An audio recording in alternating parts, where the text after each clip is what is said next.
Hello, hello, hello, and welcome to the very first episode of Mixed Feelings.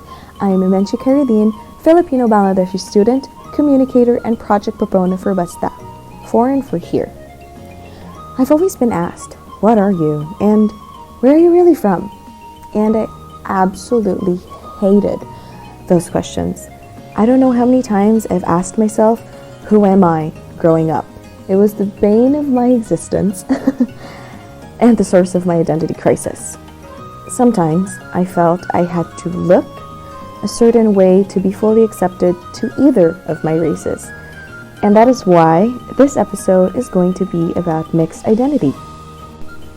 Today's guest, Miss Imani Karpovich-Smith, is an artist and library worker based in Berkeley, California. She has a BFA in Studio Art and a BA in Ethnic Studies from Mills College in Oakland. She is also a co-founder of Mixed People's History, an artist-run archive working to normalize multiracial and ethnic experiences everywhere. Hi, Imani. Today I have with me my consultant, who is an artist and library worker based in Berkeley, California. She is also a co-founder of Mixed People's History and has taken up a BFA in Studio Art and a BA in Ethnic Studies from Mills College in Oakland. Hi, Imani. Hello. It's great to be. Sorry? Oh my God. Oh, I think it froze for a second. I just said it's great to be here. Technology. Okay. You want to do that again? Let's do it again. Sure. Do you want me to introduce you like full name, or do you want me to just like, hi, Imani? And then you can do an intro as well.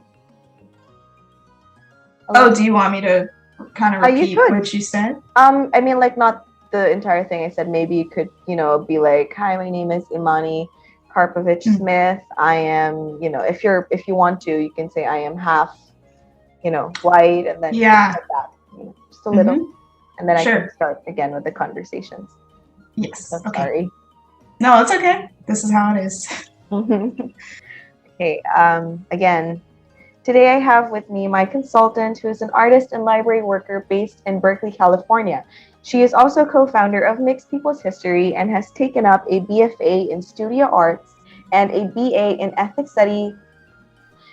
Studies from Mills College in Oakland. Hi, Imani. Hey, Menchi. Thanks for having me on your podcast. This is really exciting. The first podcast I've ever been on. To the listeners, hi. My name is Imani. I'm from Berkeley, California, as Menchi said, and I identify as Black or African American, but I have a Black mom and a white dad, and yeah, we'll get into that. But growing up, it was kind of difficult because people did not believe that I was Black, so I dealt with a lot of identity issues there. And then through my life growing up, I tried to find information about my experience, and that's how I am where I got to where I am now, studying multiracial studies. Thank you so much, first of all, for saying yes to being my consultant for this project. And like you, I'm pretty sure there are a lot of us who have experienced identity crisis based on like our appearance, how we look, and kind of like the immediate environment that we're in, and sometimes how that affects our what do you call this? Our identity growing up, especially at like a really adolescent age when you're already confused. Your heritage can sometimes bring up more questions. For me, I had a really hard time because, like you, I'm also half, and I identify as mixed race with a Filipina mom and a Bangladeshi dad. I had my fair share of identity crisis as well growing up. And since I lived in both countries, there was never an in-between area for me to like ground myself and kind of identify how I want to identify. So let's get started. I just want to ask you, like, what is it like being mixed? It's a lot of things. Oh my goodness. I guess there's good and bad. I'm trying not to answer this question with too much of the negative, but it's hard to get to the positive at times. Unfortunately, I think I feel being mixed it can be very lonely at times, because there's not really a mixed identity or mixed community, or at least in the US, and maybe I'm pretty sure most of the globe. The mixed experience is not even on people's minds. Like when you talk about race, multiracial people are not even on your mind. It's not in the discussion. So yeah, we just don't even have a seat at the table in that discussion at times. And I'm just thinking of some other points. It's a pretty broad question. It's okay. You can include the negatives. I mean, that's why we're here. We're here to talk about all of it, like the good, the bad, and all the stuff that we don't, we kind of want to sweep under the rug. Now it's time to, bring it out back. Right. I guess the one other thing I would add is, mixed folks are people of color. And so we walk the world facing white supremacy. And I mean, there's a whole layer of some people who do appear more white, so they maybe wouldn't face as much discrimination as others, but we're still people of color. And even those that do appear, like in appearance, appear as a person of color, we face certain discrimination from whiteness, but then the added layer is that we also face hardship from our own communities, because they don't necessarily always welcome us in or consider us one of their own. For example, sometimes I would meet Black people who don't believe that I am Black and question that, and just completely deny that it's true. So of course that makes you feel very hurt, and like sometimes it could lead you to say, okay, well, I can't be Black, but then it's like, what you're literally nothing. Like, what am you're not I? Black. Yeah, you're not, just from using my races as an example for anybody, you're not Black, you're not white. Everyone's telling you that, but they're not telling you where to go or what you are. There is nothing for you. So it can feel very, I don't even know the word, just like you're an alien. You feel like, you're... Sorry, someone just walked into my room. That's okay. So you feel kind of like you're alone. And when you do feel like you're part of something, it's usually when you're in a different, you're also in a mixed community. Like for me, I found peace and solace and kind of joy in community when I was talking to like other people who have had similar experiences to mine. I have this friend, and she didn't grow up, like she isn't mixed. She doesn't have a mixed heritage, but she did grow up in a different country. So she identifies as a TCK, a third culture kid. And I realized that there's a lot of similarities between the both. And I don't know, I feel like when you're mixed, you kind of have to travel in between both.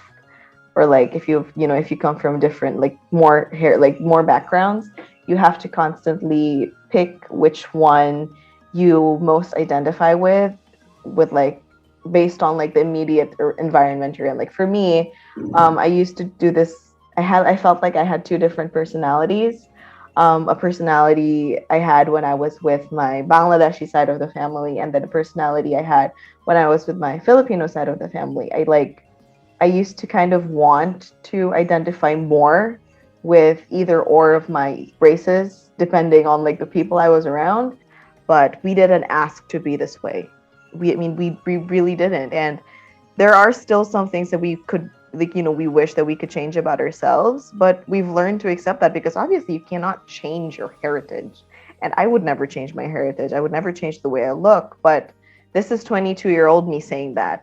We go back in time to like a 12-year-old me, and I hated how I looked. Absolutely hated it. So like that brings me to my next question, because it's a personal experience, and I wanted to ask you this: if you've had, I'm pretty sure you had a similar experience, but have you ever experienced an identity crisis solely based on the way you look, like your appearance?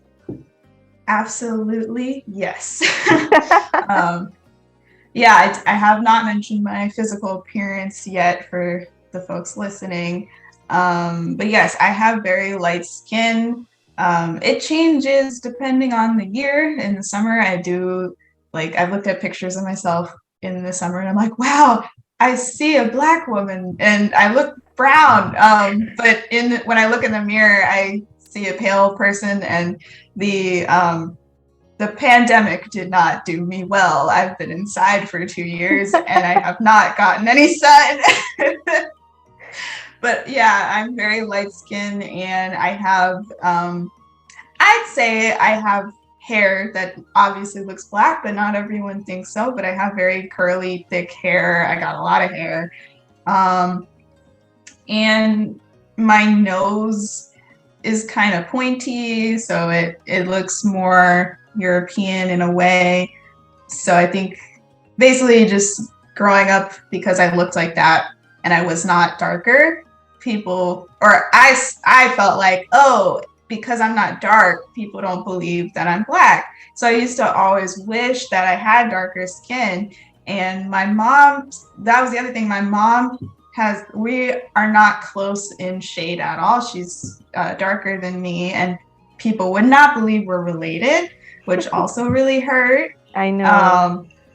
Yeah, it's nuts. And people just insist stuff. They act like they know you better. They say, what are you? I'm Black. No, you're not. Who is that? That's my mom. No, she can't be your mom. She's not your mom. It's like, where do people get off thinking, like, you just, I would never do that to somebody. Just think I know them better than what they know themselves. Right. And these are just random people that I don't even know. So I don't know. But yeah, I was bullied a lot in school, or I would always get asked that. And I just really honestly hated how I look. It's affected me up into my adulthood. Like, I am better now, but there are those times where I still look in the mirror and I don't like what I see. There's days when that happens. And I say I tolerate my skin tone because there's nothing I can do, obviously. But yeah, I used to just wish it was always about the people not believing me. That's why I always wished I had darker skin. And then I realized it's kind of the opposite of the majority of the world, or just the world that we live in, where lighter skin is considered more beautiful. And yeah, and of course, there are people fighting that and changing that. And I also want to fight against that. But I kind of had the opposite of a darker skinned person wishing they looked like the beauty standard of whiteness. Like, I grew up to believe dark skin is beautiful, and I am very proud of my heritage being Black. So I just wanted to fit into that box more. I wish I grew up, with the whole dark skin is beautiful mentality, because ever since I was a kid, I have always been told, "Oh my God, aren't you like, the line from Mean Girls, where where I forgot her name. Is it Karen? It's Karen, right? Where Karen asks Katie, if you're from Africa, why are you white?" I've had that, I've had the same, a similar experience. I cannot believe I just made a Mean Girls reference, but okay. I had a lot of people ask me, aren't you Filipino? I'm like, yeah. Isn't that your mother? They would point to my mom and be like, isn't that your mother? And I'm like, yeah. Isn't that your sister? I'm like, yeah. Why? And they're like, why aren't you white? And I'm like, it's genetics. Wow. It's I got so there's this point where I got so tired of explaining it. I'm just like, I'm adopted, because it's just, oh my goodness, yeah. It gets frustrating. And then they'd see my dad, and then they put two and two together. I'm like, so now you see why I'm why I look the way I look. It's just, Mm-hmm. you can't really find like a common ground between all of this Right. because you always want what you can't have. Yeah. I mean, what I've found is no matter what you do as a mixed person, it doesn't fit in with, it just won't work because, you know, people were upset at me for identifying as one thing as Black, and they said, no, because you are mixed, you cannot. But then I've met other people who are exactly like me and they identify as both, and people get mad and they tell them choose a side. So no matter what you do, society's not going to be happy with it because there's no, we just don't fit into the structure. We literally, our existence breaks up race and the fact, like, race, we all know race is a construct, but it's very real in our world, but our existence breaks up that racial construct. Mm-hmm. And, you know, just proves race is not a scientific thing. But I wanted to add real quickly what you said about lying. I would lie sometimes too because I was tired of getting the question. I'd lie and say both of my parents were Black and my dad was just very light. Because there are people who, you know, Black folks come in all shapes and sizes and skin tones, and there are very light Black folks. But it's like if both of your parents are Black, then it's more acceptable or more believable, I guess, for whatever reason. So, and I find it interesting that your mom and your sister, they're lighter, but they get called white. I guess Yeah, they're it's just closer to whiteness. it's a term because I mean we can definitely use the term fair, but growing up I've heard white a lot, like the color white, not like the, you know, like how you identify like a race with white. Right. It's more on Okay. the color white, like why are they Yeah. whiter? Because the word fairer wasn't used, and it's funny that the word fairer wasn't used when the product Fair and Lovely of whitening cream is advertised so much in Bangladesh, Oh, and that's what I grew yeah. up watching. Like Mm-hmm. she would get the really pretty handsome boy after her skin tone went like 2 shades lighter. Like, okay, it's, I mean, that's what you're feeding me, but okay, sure.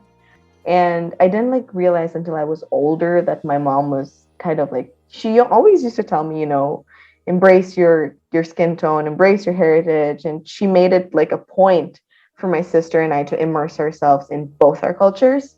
And I Mm-hmm. just didn't like my skin tone of it all. And then you add in the hair and the features, and I'm like, why do I have to look like this? Why can't I look more Filipino?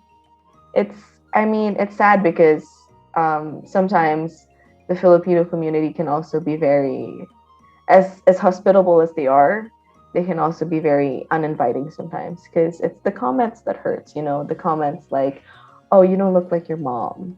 Oh, do you have different dads? And then the, you know, the guessing game, like the ones that you said, like, oh no, what are you? I've had that Mm-hmm. asked, like directed to me as well, like, what are you? And I'm like, I'm a person. Why? What are you? The immediate community you're in sometimes is the community that causes your identity crisis. You're supposed to be able to, you know, to ground yourself within your community. But I mean, sometimes it's not their fault as well, because again, although there have been mixed people around for ages, for decades, we can go back to like the black and white photos of the world, and there'd be Mm-hmm. there'd be mixed people there. But sometimes it's just harder for people to accept, and I don't know why. Why do you Yeah. think that is? Well, I do have thoughts on that. But mixed people have been in existence before photos were even real, like True, before they true. were even invented. Yeah. But yeah, you're right. It feels hard to say it, to talk about your own community, but it's unfortunately the truth. Like your own community can be the ones who hurt you the most sometimes. Um, and I feel like it's because that's what they're taught in society. They're not taught any, or they don't, literally just people don't, we're not even on their mind And I've literally been told before, like, we don't count, like, as people. Like, I don't remember the conversation, but when I was a child, or like middle school, I was with, I don't know what we were talking about, but somehow we were 12 talking about Black issues, and they were like, oh, well, you're mixed, so your opinion or your feeling on Black issues doesn't count. And then any negative comments that I've gotten on being mixed when I speak up about it, people like literally think it's not racist or it's not wrong. Like, we are a community where you can say anything or do anything you want, and it doesn't matter for whatever reason. The reason is just because the construct of race, in order for it to work, needs to remain monoracial. Mm-hmm. It serves whiteness, and we just do not fit into that whole structure. And that's just what everybody is used to. And I think the other part of it is just the fact that, one, they're not aware of it. And like when our parents have mixed kids, they are monoracial and they just don't necessarily have the tools or resources. I think even they just don't even realize sometimes that their kid is going to experience something different from themselves. Mm-hmm. It just, because it hasn't been a conversation until recent years. True. Yeah. So, and it's all of that stems from history. It stems from colonialism. It stems from the transatlantic slave trade. It stems from Europe, just the history of the world, colonizing other places. I kind of, I grew up asking myself, who am I? I can't say that I had a horrible childhood because I was mixed, because I didn't. I had a great childhood. I got to experience both my cultures. I got to travel, and I was privileged enough to immerse myself in both cultures. And that's where the whole idea came from, of picking things from one side of my heritage and the other side, and then combining it. And our photos will be our faces will be on the posters, and you can pinpoint between the both of us on which side we look more like, because you will look at me and then you will say, oh no, she's South Asian, and then they would look at you and then they're gonna be like, oh no, she's you're lighter skinned, so you're more white. I mean, it's that whole thing.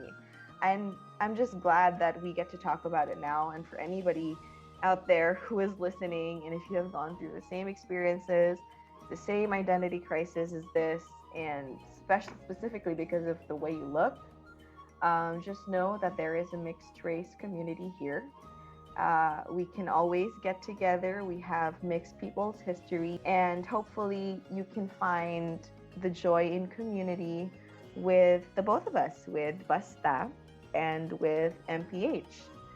Thank you again, Imani. Is there anything else you'd like to say?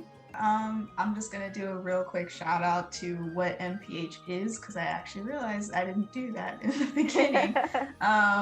But yeah, Mixed People's History, it's an online community that we're slowly building. But the focus of it is to build a mixed race community and offer resources and information to folks to learn more about themselves, or if you're a parent of a mixed child. We just are constantly trying to work to put resources together, because it can seem like there's nothing out there, but there's a lot out there. It's just kind of hidden, so we're trying to get it all into one space. But we're doing a lot of projects, and we also we do community art projects as well. So you can find us on our website at mixedpeopleshistory.com. Thank you so much, Imani, for talking about the mixed identity and the factors behind mixed identity crisis. A big thank you also to everyone who's been listening to episode 0 of Mixed Feelings. And this is all I have for you today. For more on BASTA, visit our Instagram and Facebook pages at officialbasta__ and at BASTA Mixed Race Community.